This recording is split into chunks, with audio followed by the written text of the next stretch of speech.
Hi, my name's Natalie Wong. I am the UK office manager for a tech startup called Wildfire Interactive. Our industry is social media marketing. We're based in California. Actually, we've just been bought by Google, so we're not so small anymore, not quite a startup. And this is my entry for the Ruby Rogues Ruby Nuby video. So I have no coding background whatsoever. I studied business at university, never even considered anything computer science, anything tech at all. I always thought I wasn't techie enough.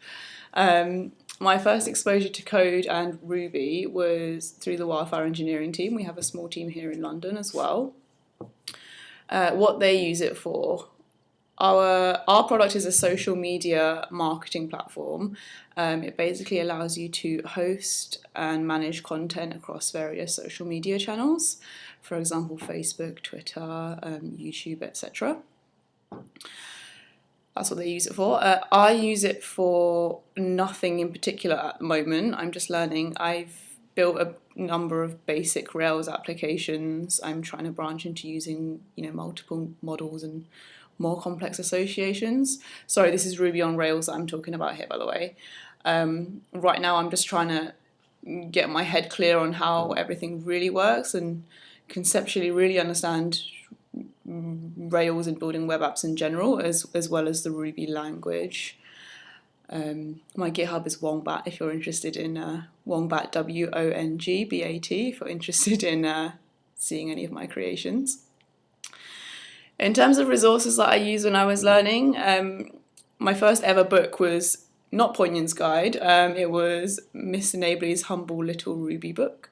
I don't know if any of you have heard of that one, but again, it's a really, really concise, pocket-sized book with just a basic overview of the Ruby language, arrays, hashes, etc., etc. Online resources as well. So many free resources online. Railsforzombies.org, rubymonk.com. Actually, Ruby's now actually available on Code Academy. I don't know, that's a good website for learning, well, any programming language in general. It's really simple and easy to use. By far the best resource for me was Ruby Koans, Koans spelled K-O-A-N-S. The way that works is slightly different. You download a set of files and you complete various exercises by running the files. It actually gets you to open terminal, which I thought was pretty cool. It's structured in a TDD way, in the sense that they have tests that are already written and you have to write the code to pass the tests. I found that quite cool, a little bit better than the standard clicking the multiple choice option or filling in the gap on the other tutorials. Something similar is testfirst.org, but that was after I'd been learning for some time. On that one, you really have to write your own code. They give you a blank page, and when I was just starting out, I really couldn't do that. I could only fill in the gap. Crossing that bridge was a pretty big deal for me, so that was pleasing. After I passed kind of like the very, very basic level, and after I've had a stab at all the various free online things, I actually found books more useful, just because they seem to offer a very complete explanation of, for example, so let's say building a Rails application from start to finish, rather than, I got quite tired of going on Stack Overflow and searching through forums. Things like the O'Reilly books, and then titles from the Pragmatic bookshelf as well. Yeah, they were good. I guess I can probably cover the last 2 points in one go, since the Ruby community is one of the reasons that I found it really encouraging to learn. Everyone's just really enthusiastic to everyone learning it. There's also so many people there who are learning Ruby at the same time. From forums, Facebook groups, Google Plus groups. There are loads of others out there. I don't really have any friends working in this industry. I don't have any coding friends.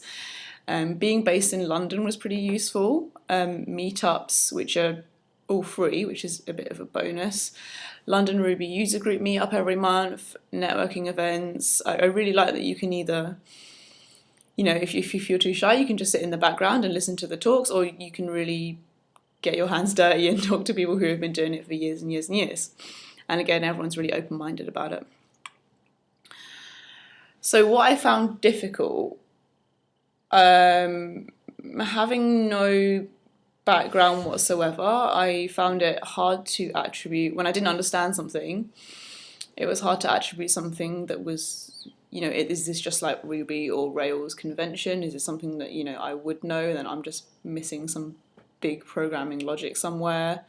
In that sense, if I didn't know, I found it very hard to guess. In some ways, Ruby is so simple that it's almost, yeah, it's mind-blowing how simple it is.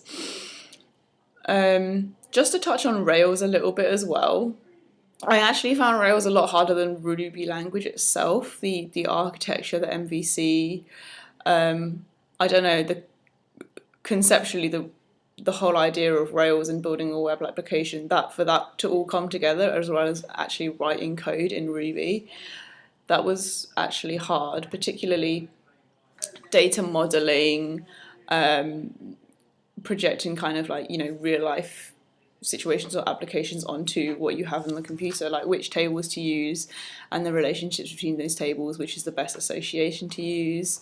I think for me that was the hardest part to get my head around. Yeah. So in a nutshell, that is my little Ruby on Rails journey. I'm going to keep plugging away, and hopefully one day I can transition out of being an office manager and I will be a Ruby on Rails developer. So thanks.